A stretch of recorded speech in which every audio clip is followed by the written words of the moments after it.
Amateurs d'arts martiaux mixtes, bienvenue dans la cage.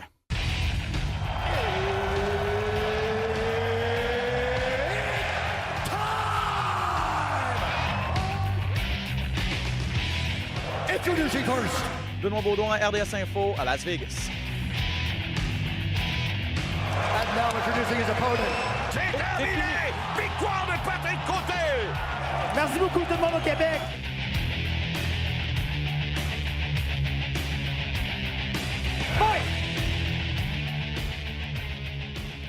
En direct du Hilla River Arena. Ah non, j'ai changé de place déjà. Ok, je voyage trop. Ok, je suis tout mêlé. Hey, tu te promènes? Ben Baudouin en compagnie de Pat Côté. Ah, ça va, Pat? Bienvenue dans la cage. Ça va très bien, mon Ben. Hey, là, Alex là, qui m'a dit je vais te faire voyager. Je pensais pas que ça allait être 8-10 destinations dans les 12 premières secondes du podcast. Mais bon, ok. Passons aux choses sérieuses. Gros show aujourd'hui pour vous. Retour sur l'UFC 263, mon cher Pat. T'as passé une belle soirée samedi? Ça a été une solide carte quand même. Là. Ça a été une très bonne carte, une longue soirée, par exemple. Il n'y a pas eu beaucoup de finish, mais ce qui est le fun, c'est que Non. même les combats, quand ils sont allés juste à la décision, ça a été vraiment des super combats, mais ça a été une longue soirée. Puis on a eu toutes sortes de choses, puis des combats super intéressants qui vont avoir beaucoup d'impact sur les classements et tout ça. Donc, nouveau champion également chez les poids mouches. Donc, on fait le résumé de cette soirée-là. On analyse tout ça avec Pat dans quelques instants. On met la table pour le prochain combat de l'UFC ce samedi également. Et on revient sur des galas qui ont eu lieu également dans d'autres organisations. Professional Fighters League, Olivier Aubin-Mercier qui était en action notamment. Et également du côté de Bellator, où là aussi, on a un nouveau champion chez les mi-moyens. À tout seigneur, tout honneur, mon cher Patrick, Israël Adesanya, qui a conservé sa ceinture de champion des poids moyens de l'UFC contre Marvin Vettori cette fin de semaine, ce samedi. Belle performance d'Easy. N'a pas eu besoin de trop forcer, j'ai l'impression, pour s'en tirer avec une décision unanime. Ben, oui, ben, c'est exactement ça. Tu as fait raison. Je veux dire, je pense qu'il a gagné les 5 rounds. Il n'a pas été jamais en danger. Est-ce qu'il aurait peut-être pu en faire plus? Ben, parce que là, on est dur avec lui, là, quand même. Il est allé défendre son titre, puis il s'est pas fait toucher quasiment du combat. Sauf que oui, on sent qu'il aurait peut-être plus en donner. Il a joué ça quand même assez safe. Puis l'affaire, c'est que si tu veux te faire reconnaître comme étant the GOAT à un moment donné ou the best of all time, il ne faut pas qu'on sente que tu peux en faire plus, mais on dirait que ça ne te tente pas. Tu en fais juste assez pour garder ton titre. Encore une fois, je suis très, très dur avec lui. Là. Il est quand même champion du monde. Puis que Vettori, il n'a pas touché. Là. Non, c'est ça. Et puis là, je viens de comprendre, petite parenthèse, où j'étais là, en ce moment. Là, à Lagos, au Nigeria. Terre d'accueil d'Israël Adesanya. Donc, pour ceux qui se demandent quel est le décor derrière moi, ben voilà. Non, c'est ça. Mais Marvin Vettori qui, en tout cas, je sais pas, il a peut-être changé d'idée depuis, là, mais c'était drôle parce que, oui, il a réussi 5 amenés au sol, mais il n'a rien fait avec ces amenés au sol-là. Je te dirais, il y a peut-être 5-10 ans, on est moins initiés, tout ça, les juges sont peut-être moins initiés aussi. Ils voient un combattant qui amène son adversaire 5 fois au sol, OK, on va peut-être lui donner des points. Mais dans ce cas-ci, je pense que vraiment la bonne décision a été rendue, qu'on n'a pas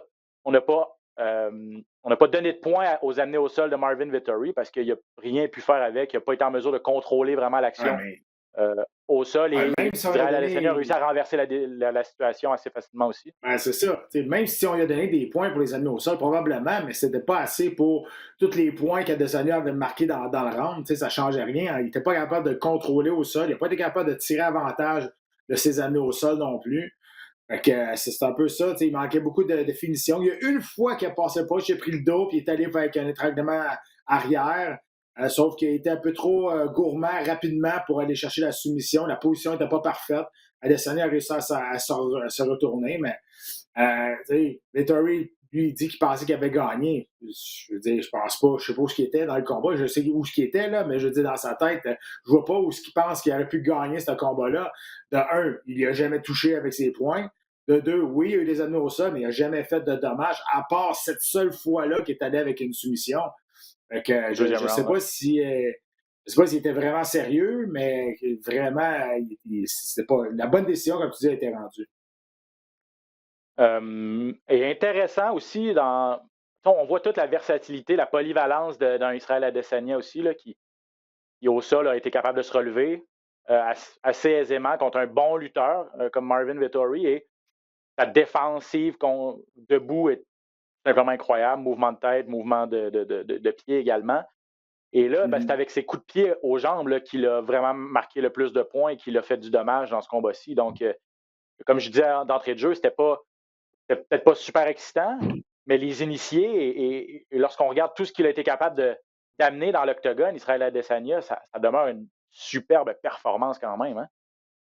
Ah, c'est sûr, mais je pense qu'il va falloir qu'il se commette plus, qu'il en fasse un peu plus pour contre Whittaker, par exemple. Je pense que s'il se bat comme ça se peut que ça y joue des tours. T'sais, il ne pourra pas jouer autant safe contre Whittaker et contre Vettori. On s'entend, Vettori est beaucoup moins dangereux que Whittaker, là, à mon avis.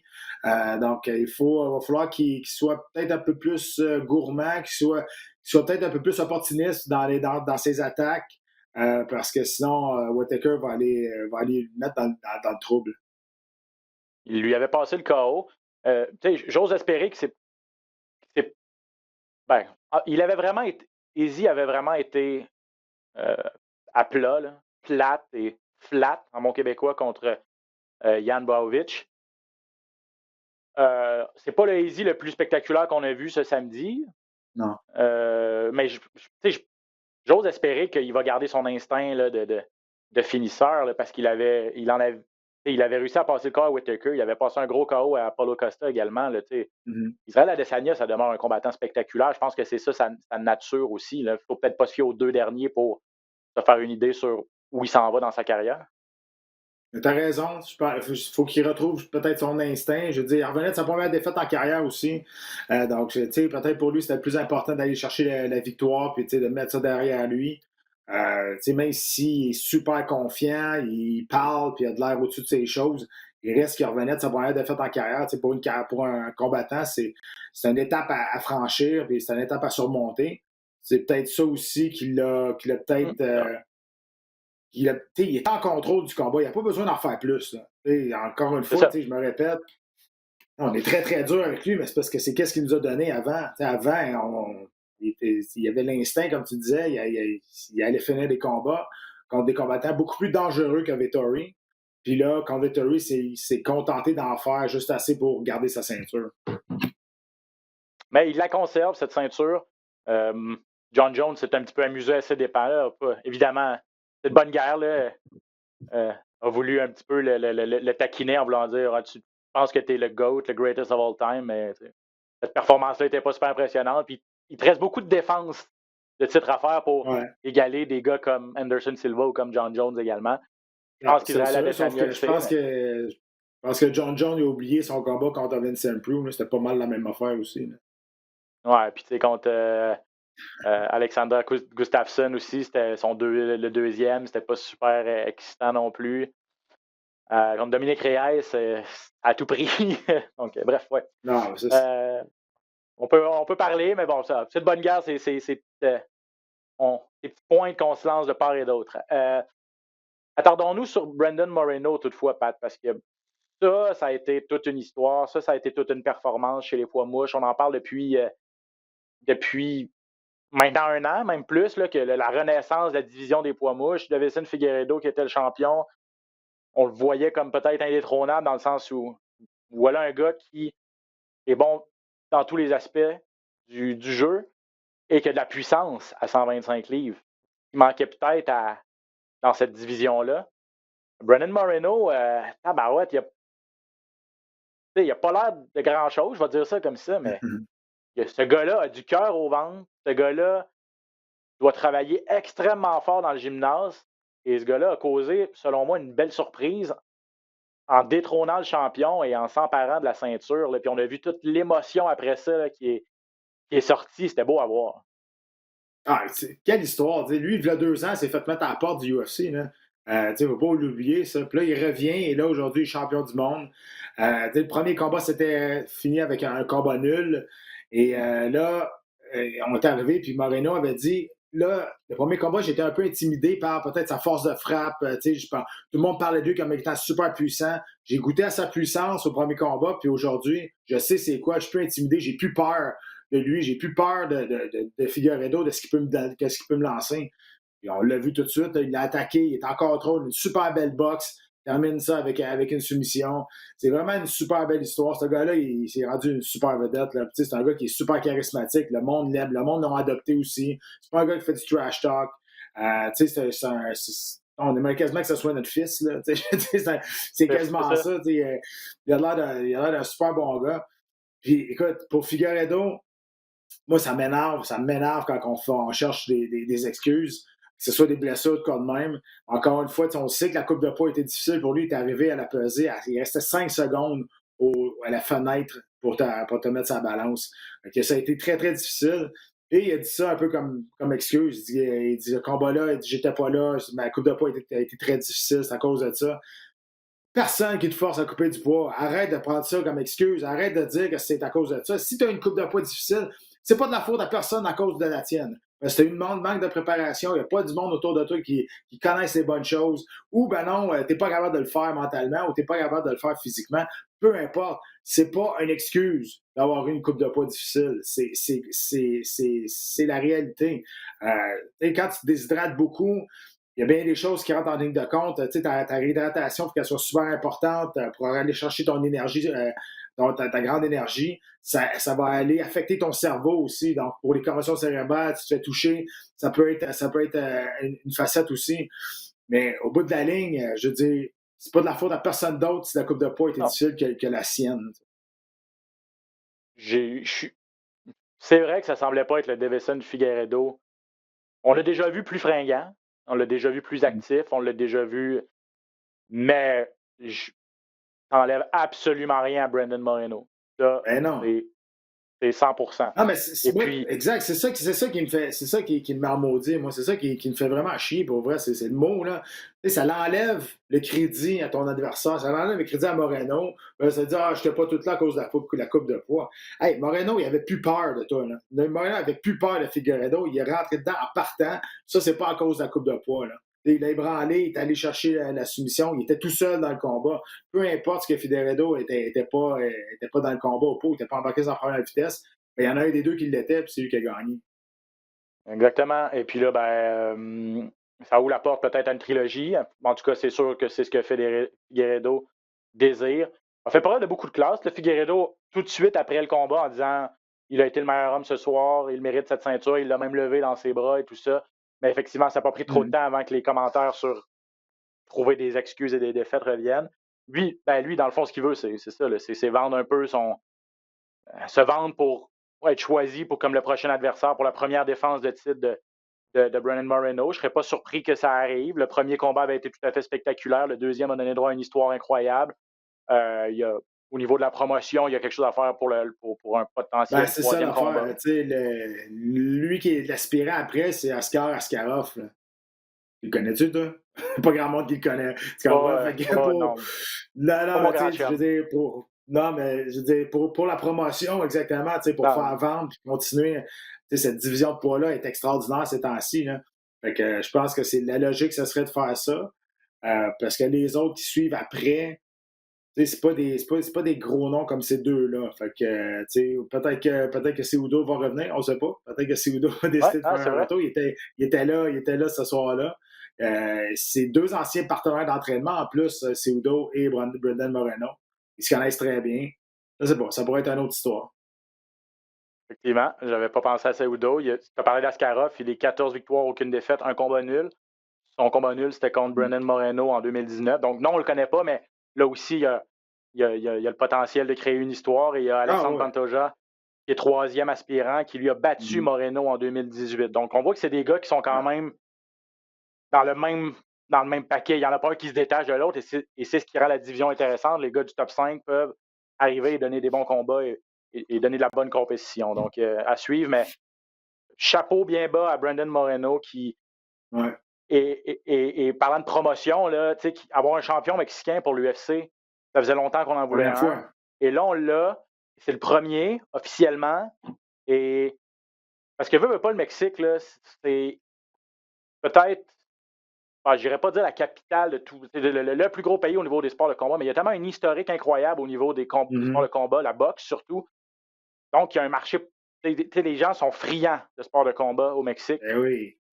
Et là, ben, il y a eu des champions mexicains de boxe. Il y en a eu des tonnes et des tonnes, mais de commencer à avoir des champions d'arts martiaux mixtes, là, c'est non négligeable également pour l'organisation et pour le pays. Absolument. Donc, bravo. Ouais.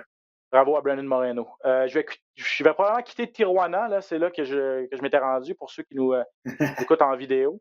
Je sais pas. Ramène la Là, tequila. probablement en Angleterre. En tout cas, parce que là, on va parler de Leon Edwards.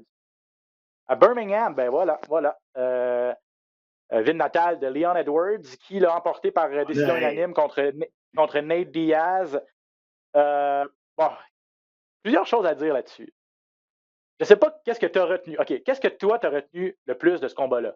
La domination de Leon Edwards durant 24 des 25 minutes ou la dernière minute où Nate Diaz a failli réussir l'impossible et gagner le combat? Qu'est-ce que tu en penses? Tout le monde va dire la même réponse. Leon Edwards est.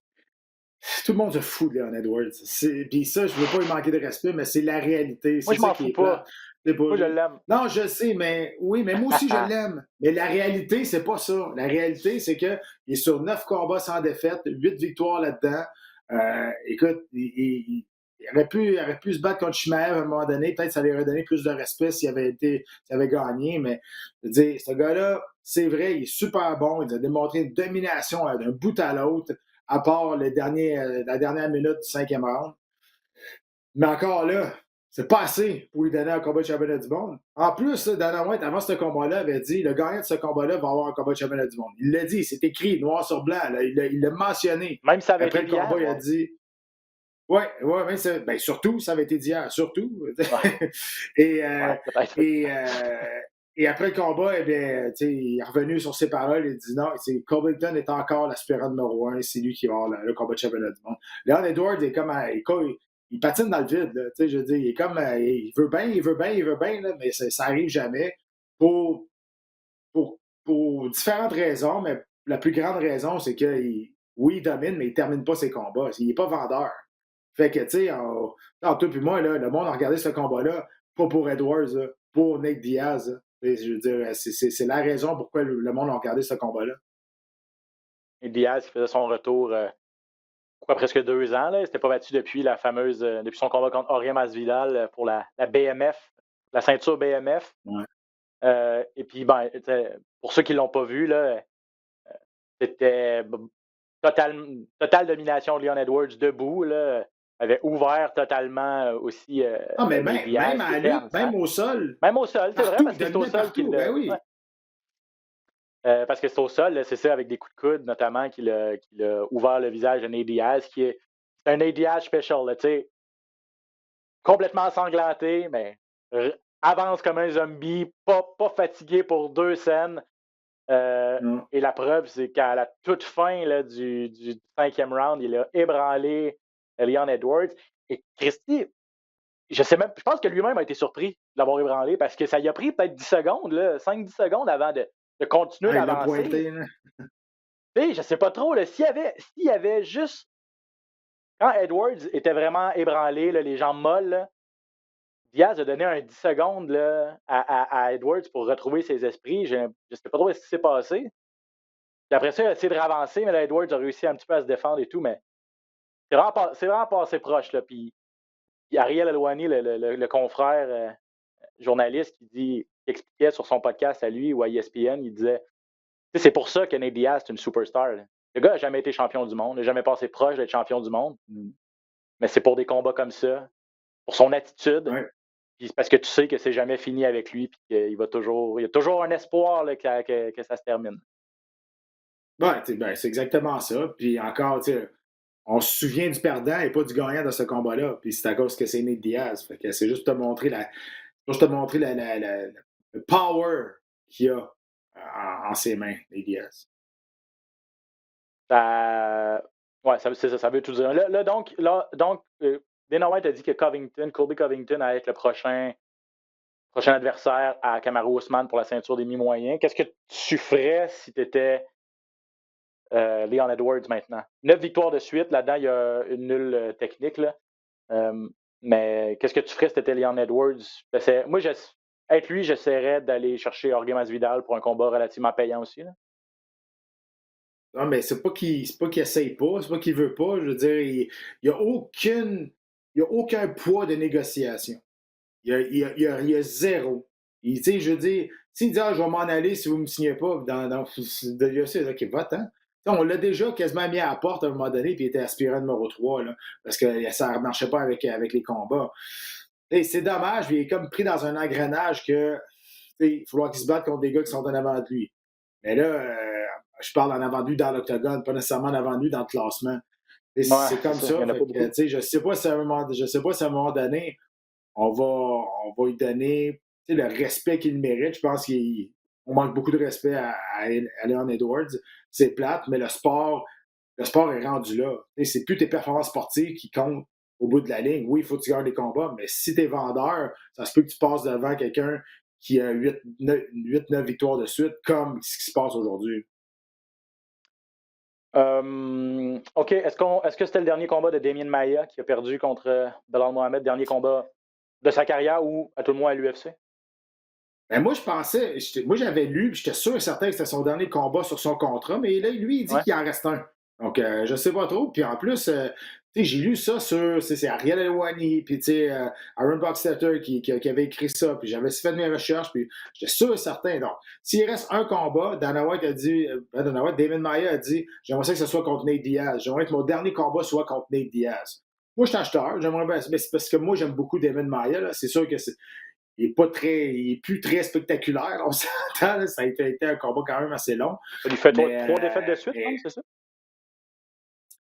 Ouais, je pense que oui. Non, il avait vite comme ça. Il a perdu son dernier combat, mais il avait gagné les 3 derniers avant. Mais tu sais, pour Mohamed, lui aussi il est sur une séquence de victoires, mais il est comme dans le même problème qu'Leon Edwards. Il finit pas ses combats, ce qui fait que c'est pas super vendeur. Mais pour David Maia, écoute, je pense qu'il reste un combat, puis je pense qu'il est conscient là, maintenant, il va falloir qu'il s'arrête. Puis, alors, je pense pas qu'on va le voir dans Bare Knuckles quand sa carrière va être finie à l'UFC.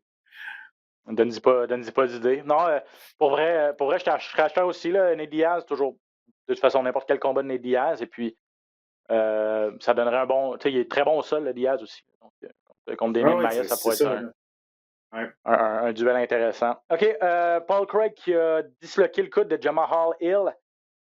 Ça, c'est bizarre, hein? Ben, c'est bizarre. 2 choses. Quelqu'un qui n'a pas fait sa job.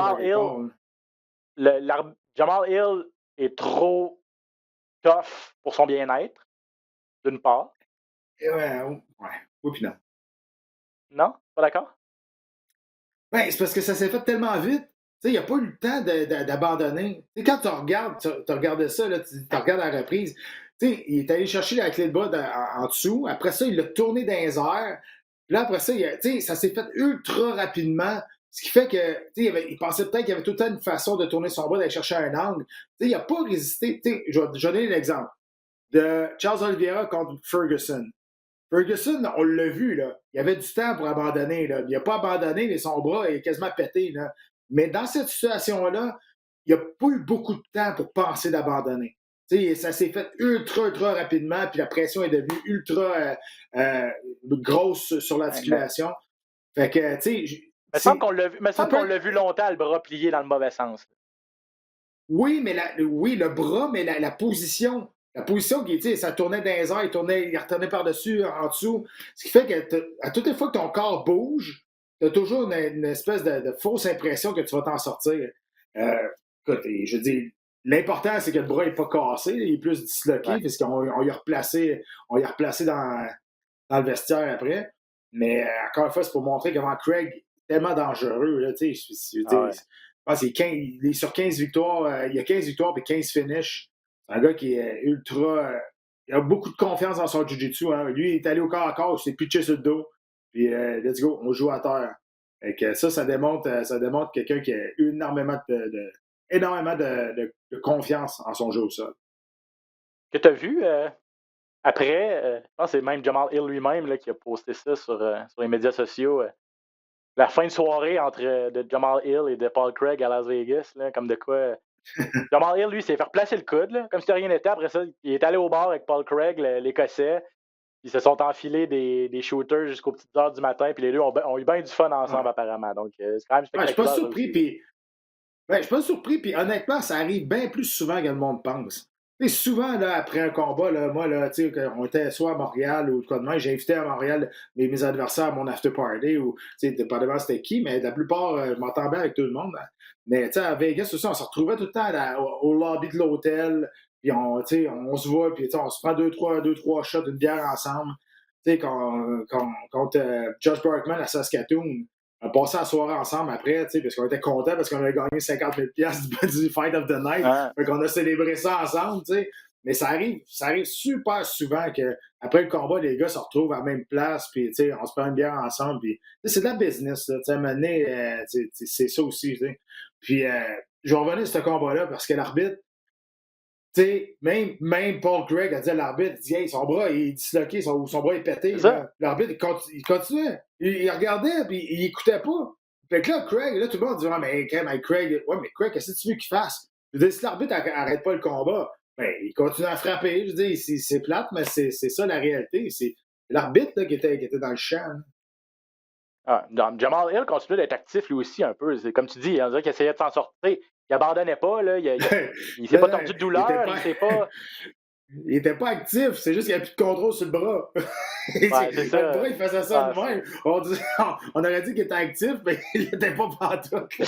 En tout cas, je suis d'accord avec toi que l'arbitre, comme fait, tu sais, parce que ça devient dangereux. L'arbitre est là pour protéger les combattants. Puis quand ton bras est plus là de même, là, tu sais, puis l'autre continue à tirer, là, c'est les ligaments mané qui vont lâcher. Là, je pense plus peur qu'il y a de mal, là, mais non, il faut.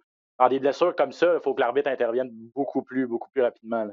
Brad Riddle, Drew Dober, combat de la soirée. Il n'y avait pas d'autres candidats. Là, ça frappait. Même pas proche.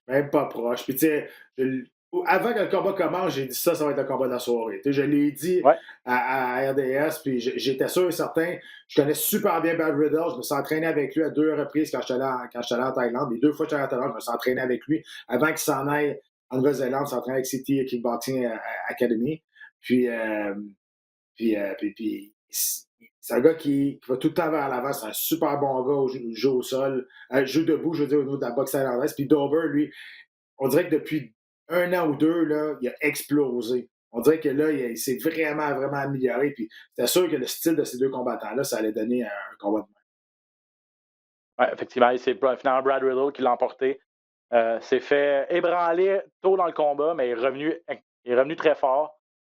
Il a dominé les rounds 2 et 3, là, mais Dober a vendu chèrement sa peau aussi. Lui aussi s'est fait ébranler par la suite. Bref, ça a été un feu d'artifice du début à la fin. Et les deux se sont mérités 50 000 $ pour ce combat-là. Hakeem Dawodu, le Canadien qui s'est incliné, Pat, contre Movsar Evloev. On en a parlé il y a 2 semaines. Là. Gardez un œil sur ce combat-là. C'est dommage pour le Canadien Dawodu qui, pour un 2e combat de suite, est frustré. Puis là, il a probablement juste lui à blâmer. Là, on voit qu'il y a peut-être du travail à faire au niveau de la lutte là, et du grappling. Hein. Ben oui, tu dis 2e combat qui est frustré parce que lui, avant, les Ogulov, il voulait pas se battre, il se sauvait. Là, c'est différent. Là, il s'est fait complètement dominer. Là. Il s'est fait out-wrestler, comme on dit. Et ça, là, c'est ultra frustrant et c'est dur pour l'orgueil parce qu'il s'est pas fait faire mal. Là. Il n'est pas sorti de là avec des pucks, il n'est pas sorti de là avec une coupeur. Il s'est juste fait contrôler. Et ça, quand tu te fais contrôler de même, rendu à ce niveau-là, là tu te dis, voyons donc, il me semble, si je suis le meilleur au monde, je suis rendu au UFC, mais il joue avec moi. C'est exactement ça qui est arrivé. Fait que, tu te remets en question. Ça se peut pas que je m'ai entraîné en sachant la force de mon adversaire. Puis je pensais être prêt, puis finalement, j'étais à des allées-lumière d'être prêt à me battre contre un gars de même. Ça va être décourageant, ça. Ouais. Et puis, en terminant, je vais te poser une question que j'ai posée avec Edwards et puis Diaz par rapport à Terrence McKinney qui a réussi quand même le KO le plus rapide dans l'histoire des poids légers. 7 secondes, il a passé le KO à Matt Frivola. Est-ce que tu te rappelles de la performance du KO ou de sa célébration ratée où il s'est tourné le genou et on pense que c'est peut-être grave, là, le pauvre? Ouais. 4e KO le plus rapide de l'histoire, comme tu as raison, c'est le KO le plus rapide chez les poids légers. Tu sais, Maintenant, là, je le sais parce que quand je combattais, il nous le disait aussi avec le meeting des fighters après la pesée. Il disait de ne pas sauter sur la cage. Pas sauter parce que, c'est dur pour les caméramans. Les caméramans sont proches aussi. Souvent, sont sur le dessus de la cage pour filmer en dedans. Tu sais jamais. Puis, puis c'est pour ça qu'on donne maintenant des amendes. Si tu sors de la cage maintenant, dépendamment où tu es, mais à New York, si tu sors de la cage, tu vas avoir une amende monétaire par la commission. Fait que c'est pour toutes ces affaires-là. Tu sais, je veux dire, mais tu vois des gars comme Justin Gagey qui font des backflips sur le dessus de la cage aussi.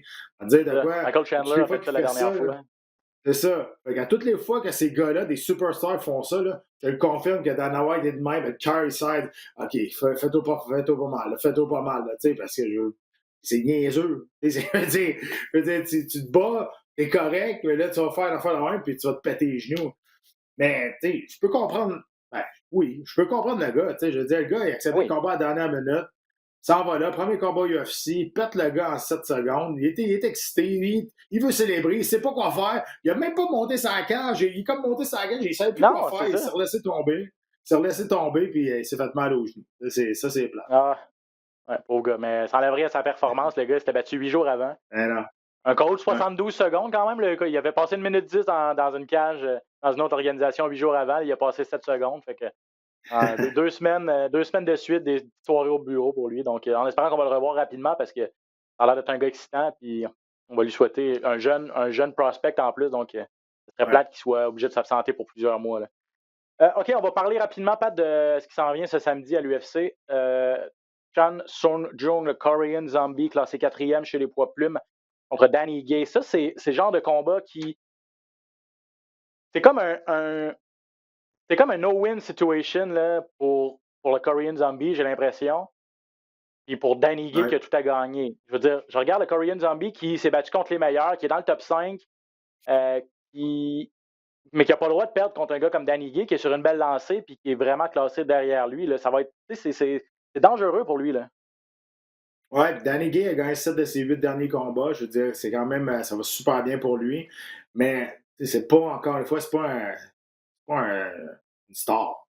Et je veux dire, il est très, très bon, là, mais son nom, Danny Gay, il n'y en a pas beaucoup qui savent qu'ils se battent au UFC. On s'entend, c'est comme ça. Et Korean Zombie, lui, il faut qu'il se fasse pardonner bien des affaires. Son dernier combat comme Brian Ortega, s'est fait complètement dominer.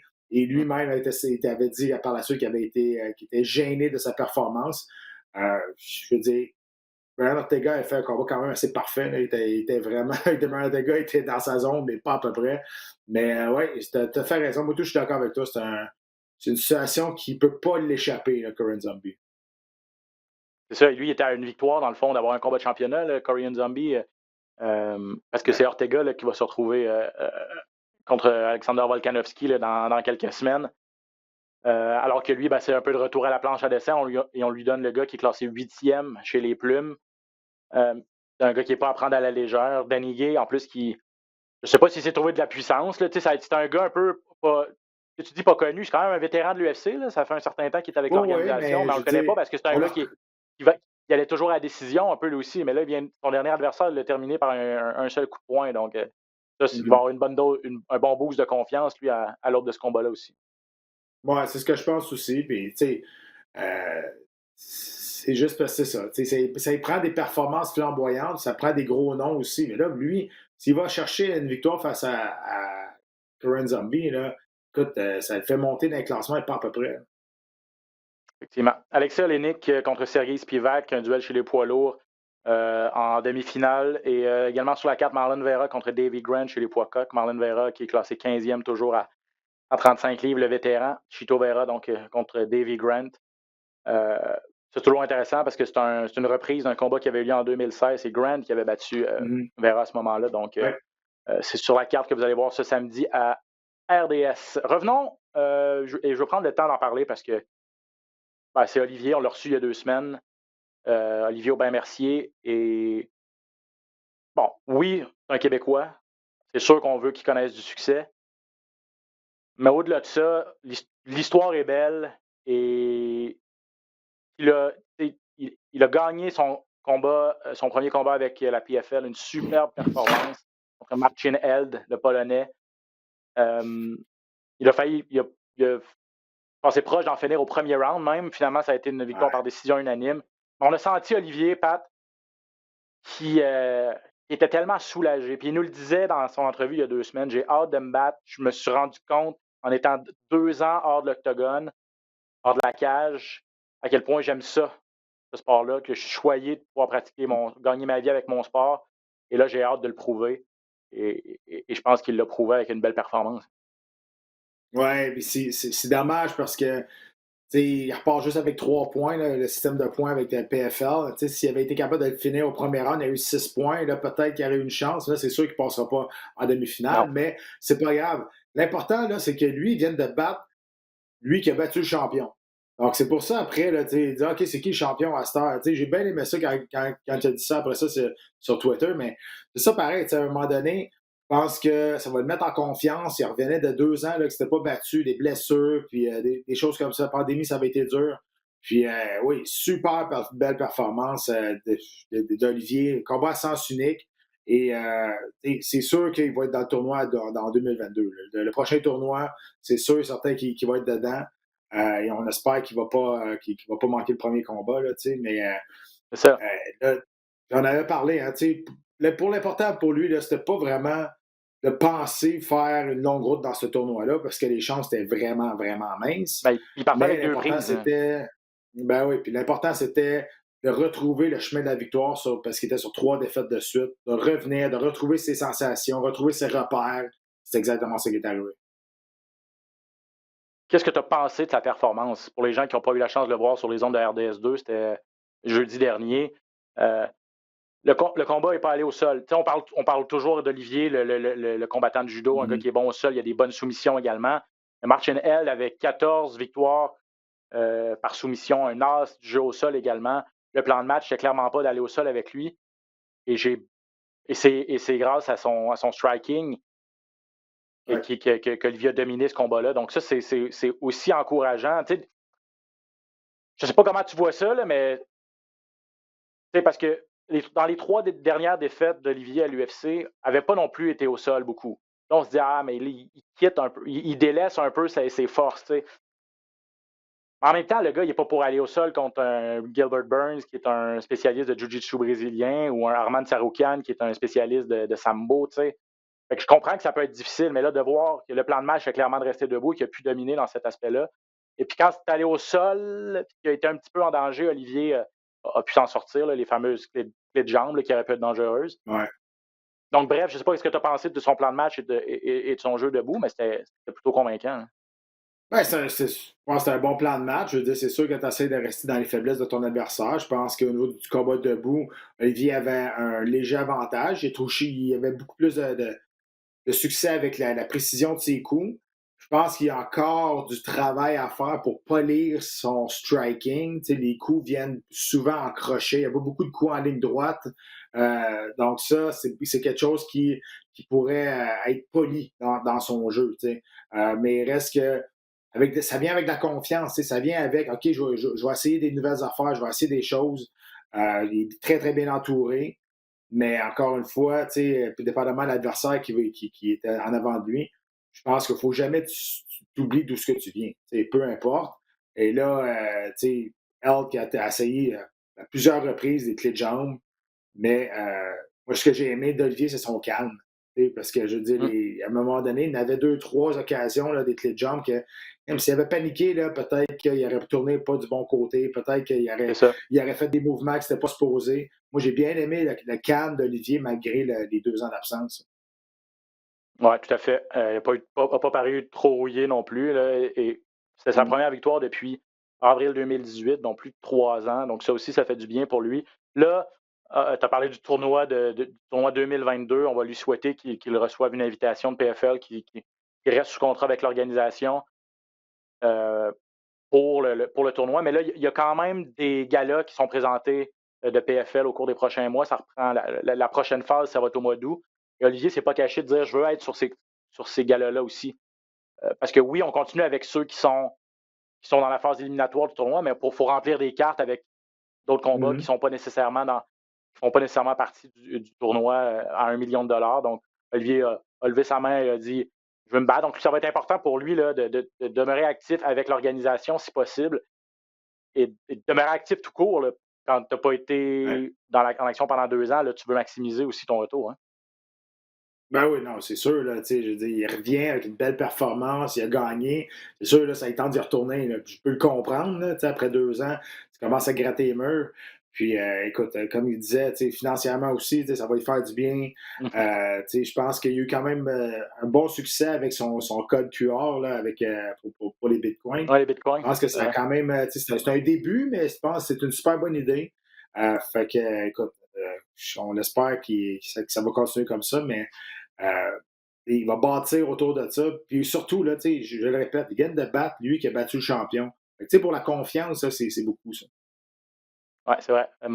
Martin Held qui avait battu Nathan Schultz un mois auparavant de façon assez décisive. Et Nathan Schultz, c'est pas n'importe qui, c'est le gars qui était, comme tu le dis, double champion de PFL. Donc, ce tournoi-là est ouvert. Là. Ça va être intéressant de voir qui va en sortir gagnant. On vous présente d'ailleurs les galas de PFL sur les ondes de RDS jusqu'à la fin de la saison. Il y avait également en action Clarissa Shields, Pat. Ça, c'est un combat que les amateurs de sport de combat attendaient avec impatience. La méga championne de boxe, la superstar, peut-être la meilleure boxeuse au monde présentement, qui faisait ses débuts en arts martiaux mixtes. Elle, s'est pas cachée, elle va être championne dans les 2 sports simultanément. Elle va être la première à réussir ça.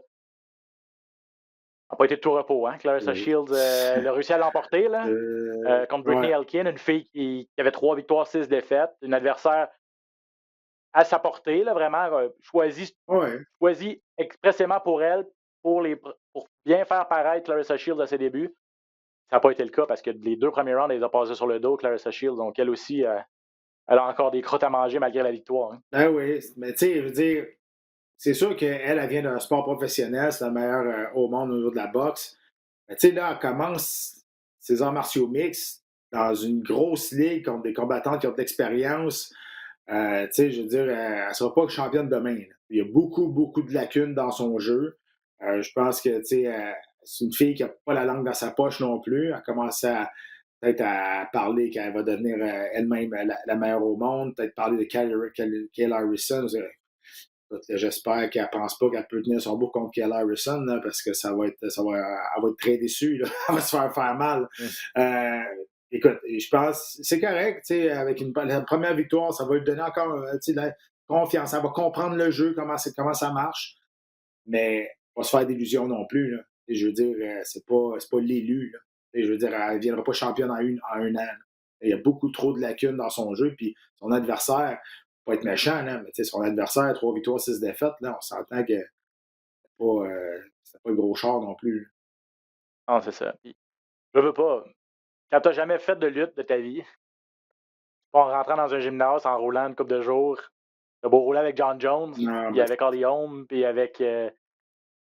Ah, mais ça me fait rire, ça aussi. Je veux dire, même si je joue au hockey avec Mario Lemieux, je ne jouerai jamais dans la Ligue nationale de hockey, tu comprends? Fait que, même si je m'entraîne avec Kobe Bryant, feu Kobe Bryant, mais avec n'importe qui, avec LeBron James, je ne jouerai jamais dans la NBA. Fait que, tu sais, à un moment donné, je suis bien beau t'entraîner avec les meilleurs, mais ça prend du temps avant de devenir meilleur. Ça prend du temps avant de devenir bon, tu sais. Fait que tu peux pas apprendre de même rapidement. Mais c'est un athlète professionnel. Fait que c'est sûr qu'elle, ça se peut que ça aille un petit peu plus rapidement parce que les notions, elle va être capable de les assimiler beaucoup plus rapidement parce que c'est un autre sport de combat. Donc, elle connaît déjà un petit peu ce milieu-là. Elle a passé sa vie dans les gymnases. Elle a passé sa vie à se faire coacher. C'est rien de nouveau pour elle. Et là, c'est ça. Il faut juste qu'elle ait l'humilité de se rendre compte qu'elle a encore beaucoup de croûte à manger avant de se mesurer à l'élite. Mais bon, c'est pas impossible. C'est pas impossible. Et elle a la victoire. Donc, c'est pas tout perdu non plus. Là. Elle a fait preuve quand même d'une belle preuve de force de caractère. Là. Je veux dire, elle s'est pas effondrée. Puis au 3e round, elle s'est dit, OK, il est minuit moins 1. Je peux vraiment pas me permettre d'être sur le dos encore. Puis ça a failli être le cas. In extremis, elle a réussi à prendre une position sur le côté. Et là, à ce moment-là, elle a réussi à en finir avec son adversaire avec des coups de poing. Là, mais ça en est fallu de peu pour Brittany Elkin. Elle aurait passé à l'histoire, elle, comme celle qui a infligé une des seules défaites dans la vie de sport de combat de Clarissa Shields. Ça aurait été spectaculaire. Prochain gala de PFL, c'est ce jeudi. Rory McDonald en finale. Ce sera les mi-lourds et les poids moyens là, du tournoi. La finale du gala, mais en vedette Rory McDonald contre Gleason Tibau. Donc, on va vous présenter ça également au cours des prochaines semaines sur les ondes de RDS2. J'ai pris le temps de regarder Pat Bellator hier. Si vous voulez aller revisionner ce qui s'est passé du côté de Bellator, c'est disponible sur YouTube gratuitement, donc profitez-en, mon Dieu. Pas grand-chose de gratuit en ce beau monde, là. Bellator est notre podcast, donc consommez-les sans modération, mais c'est intéressant parce qu'on en parle souvent quand même de Douglas Lima au podcast.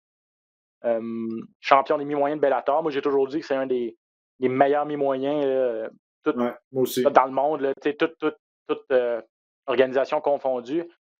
C'était pas sa soirée vendredi. Hein. Il s'est fait dominer par le Russe. C'est pas un Russe, là, c'est un Ukrainien, si je ne m'abuse. Yaroslav Amosov. Longue soirée pour Douglas Lima. On parlait de passer sa soirée sur le dos, là, c'est ça qui est arrivé. Ouais. Il était flat. On dirait qu'il n'a jamais été capable d'embarquer dans le combat. Il n'a jamais été capable d'embarquer sa deuxième vitesse. Sauf que, je veux dire, il n'a jamais eu le temps d'y penser, de rentrer sa deuxième vitesse. Il s'est fait lutter, il s'est fait contrôler, il s'est fait dominer pendant 5 rounds de temps. C'était comme un choc un peu. Là. On regardait ça. Je dis, ben voyons, c'est-tu le même qu'on connaît? Là? C'est-tu vraiment Lima? Il n'y avait aucune intention d'exploser. Ça ne marchait pas. Il n'y a rien qui marchait. Il n'y a rien qui sortait. Fait que écoute, je ne vais pas rien enlever au nouveau champion. Je veux dire, il a fait ce qu'il avait à faire. C'est pas un combat qui était super entertainment, là, on s'entend. Là. C'était un combat qui était quand même assez long à regarder. Mais je ne veux pas dire que j'ai été déçu de la performance de Lima parce que il se bat contre un lutteur comme ça qui prend des bonnes positions puis qui est fort physiquement puis il garde. C'est pas facile. Mais moi, ce que j'ai pas aimé de Lima, c'est qu'il acceptait tout le temps son sort. Il acceptait tout le temps les positions. On dirait qu'il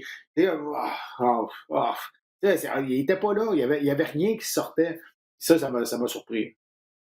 Ouais, je suis d'accord. Sans rien enlever à Amosov, tu as raison, parce que lui, il avait une idée en tête. Puis je pense qu'il y a un taux de réussite de 100%. Là. Il a réussi 5 amenés au sol, une dans chaque round. Et lorsque ça allait au sol, Lima ne se relevait pas. Là, puis Amosov gardait sa position là, pendant plusieurs minutes. Et là, lui, il était 25-0, il est maintenant 26-0, là, Amosov. Donc, tu sais, je le connaissais pas, je l'avais jamais vu combattre, mais en regardant sa fiche, bon, ce gars-là est capable de... c'est ce qu'il fait, là. Il a été champion du monde 2 fois, je pense, de sambo. Donc, tu sais, très, très fort dans une discipline. Et ça a été suffisant contre un gars, Lima, qui normalement est assez complet. Là. C'est un gars qui a un bon jeu au sol aussi au niveau du jiu-jitsu, puis surtout un gars qui est explosif au niveau debout. Mais non, c'est ça. Je pense qu'il y avait vraiment un peu d'Amosov qui est vraiment fort. Puis Lima qui n'était pas dans une bonne soirée, puis la motivation l'a comme quitté. Là. On voyait dans ses yeux, la raison, il acceptait son sort. C'est ça, c'est bizarre. Hein. Puis Aaron Pico également contre Aiden Lee, ça a été une victoire à sens unique. Mais Pico, c'est un gars qu'on surveille aussi parce que c'était quoi, c'était la 8e merveille du monde là, il y a une couple d'années. Lorsqu'il a commencé dans sa jeune vingtaine là, à Bellator, enchaînait les victoires et tout ça. Puis là, finalement, la chaîne a un peu débarqué.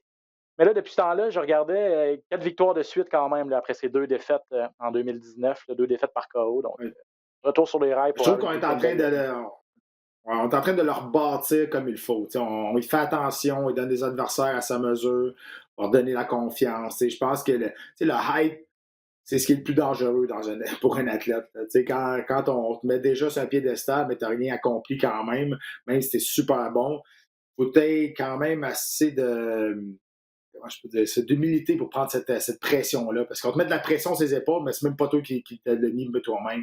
C'est pas facile pour un jeune combattant, un jeune athlète de dealer avec ça. Non, effectivement. Et là, lui, je suis d'accord avec toi, on le rebâtit. On a fait un peu la même chose avec Michael Venom Page. Là. On l'a monté rapidement. On disait qu'on lui donnait des adversaires faciles. Finalement, il est embarqué dans le fameux tournoi qui a eu lieu il y a 2 ans, le tournoi des mi-moyens de Bellator. Lorsqu'il a affronté Lima, ça a été une dure défaite. Et là, depuis ce temps-là, on lui redonne des opportunités, des combattants plus à sa mesure. Il passe au travers comme si de rien n'était. Et là, lui, Venom Page MVP disait, il veut jouer ma revanche contre Douglas Lima. Là. Et là, je ne sais pas si on va lui donner Lima ou on va lui donner Amosov, là, le nouveau champion. Bref, ça va être à suivre chez les 170 livres du côté de Bellator. Bon, dans l'actualité, pas grand-chose. Je ne sais pas si tu as vu des trucs, là. Moi, honnêtement, c'est sûr que ça tournait autour de l'UFC 263 là, et revenir sur le gala, mais j'ai vu un article qui m'intéressait. C'était Georges Saint-Pierre qui a expliqué dans une revue comment il négociait avec l'UFC. Il nous amenait un petit peu dans les coulisses de ces négociations de contrat. Là. Je sais pas si est-ce que tu as eu l'article? Oui, oui. C'est quand même assez intéressant. On s'en doutait de tout ça, mais on apprend, entre autres, que après ses combats, à sa deuxième défense de titre, je pense, après qu'il a battu Matthews pour s'emparer du titre, qu'il l'a récupéré contre Matsera et là, au début de son deuxième règne, a exigé de ne pas renégocier son contrat avant qu'il arrive à échéance, en fait, pour après ça dire si je gagne, je vais essayer d'aller miser là-dessus. Et finalement, ça a été payant pour lui. C'était contre John Fitch. Et finalement, ça a été payant pour lui parce que l'UFC a fait comme on ne prendra pas le risque de le perdre pour une autre organisation, on ne prendra pas le risque de le perdre. On sentait que la popularité de Georges commençait à monter. Là. Fait qu'on est arrivé avec une offre que Georges ne pouvait pas refuser juste avant que son contrat arrive à échéance. C'est à partir de ce moment-là qu'il a réussi à se négocier des pourcentages de revenus de la télé à la carte et tout ça. Donc, c'est rare là, qu'on peut aller dans les coulisses comme ça des négociations. Donc, pour les gens que ça intéresse, allez lire ça. Et honnêtement, je cherche encore la raison pourquoi on a parlé de ça. C'est comme sorti de nulle part. C'est comme une balle chansante. On lit ça. Donc, OK, mais pourquoi? Il parlait de qu'il avait gagné lors de son premier combat de championnat du monde à l'UFC 50. Puis c'était ça, les bourses, dans ce temps-là. Moi, j'étais supposé me battre pour 2500$ face à Marvin Eastman. C'est sûr que j'ai gagné beaucoup plus d'argent quand je me suis battu contre Tito Ortiz. Mais Georges s'est battu pour 8000$, je pense, ou 9000$ pour le combat de championnat du monde contre Hughes. C'est rien, là, tu sais. Fait que c'est ça. Mais regarde, il a fait la bonne chose, puis souvent, à Star, l'UFC, avant que tu deviennes, s'ils tiennent à toi, avant que tu deviennes agent libre, t'ont donné le contrat de ton combat, on va renégocier tout de suite, comme ça, tu ne viendras pas agent libre. Donc, ce qui fait que ton dernier contrat de ton contrat, tu le fais quasiment jamais, à moins que tu dises non, à moins que tu essayes une vedette comme Georges, puis tu dis non, moi, je prends le risque, quand même, un risque, de me battre jusqu'à la fin. Si tu finis avec une défaite, là, c'est rough de négocier. Là. Mais si tu finis avec la ceinture, puis t'es champion du monde de l'UFC, t'es agent libre, t'es pas sous contrat avec l'UFC, bravo. C'est ça. Bravo. Ouais. C'est ça, exactement. Donc, c'est un gamble, mais quand tu as confiance en toi, tu peux le faire. Et sauf erreur, je pense que c'est une entrevue que Georges a donnée, une revue financière. En fait, et là, ça a été repris, bien sûr, sur les sites spécialisés, là, parce que c'est Georges qui donne une entrevue, tout ça. Il expliquait aussi là-dedans qu'il a gagné plusieurs dizaines de millions là, à son dernier combat. On parle souvent des bourses, les commissions athlétiques, il y en a qui dévoilent publiquement les bourses données aux athlètes. Là, et on sait la fameuse bourse aussi qui vient de Reebok à l'époque, là, de Venom aujourd'hui, là, pour porter les couleurs de cette compagnie-là. Donc, les gens regardent ça et font comme c'est dérisoire, ils n'ont même pas d'argent. Mais pour des vedettes comme Georges et d'autres, c'est une infime partie là, de la bourse totale qu'ils font. Le Georges, contre Michael Bisping, son grand retour après 4 ans, il explique qu'il a fait 10 millions et plus là, de dollars. Donc, c'est parce que les bourses qui sont données à la commission athlétique pour qu'ils payent les combattants, ça, c'est public. Mais toutes les autres deals qu'on a en arrière, avec le pourcentage des pay-per-view qui vont te revenir dans tes poches, si tu es une grosse vedette, tu peux demander quasiment, je sais pas, moi, 7-8$ par pay-per-view vendu. S'ils en vendent 1 million, tu vas te faire 8 millions là. Je veux dire, c'est ça. C'est ça pareil, là. Fait que, pourcentage de la gate, là, des revenus dans l'aréna également quand il y a des spectateurs. Ouais. Ça, c'est un peu produits plus dérivés rare, vendus, par exemple, tout ça. Ouais, ça, c'est un peu plus rare, par exemple. L'UFC est bien fermé là-dessus, sur les montants au guichet qui vont partager ça. Ils vont plus partager ils vont plus négocier pour les télés à la carte, redonner un pourcentage à cause que c'est des vendeurs.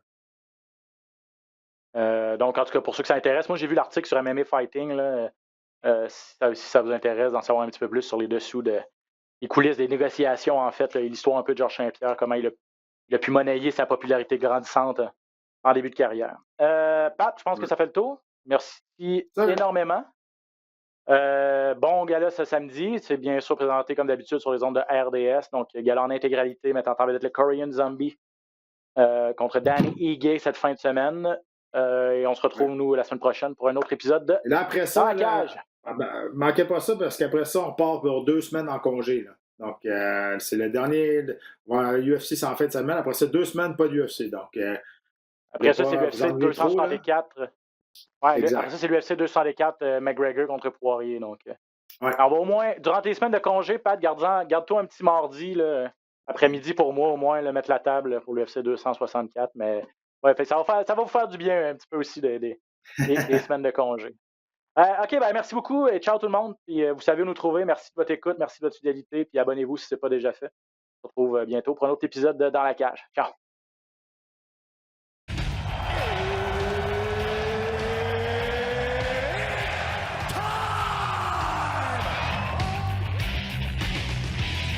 Introducing first.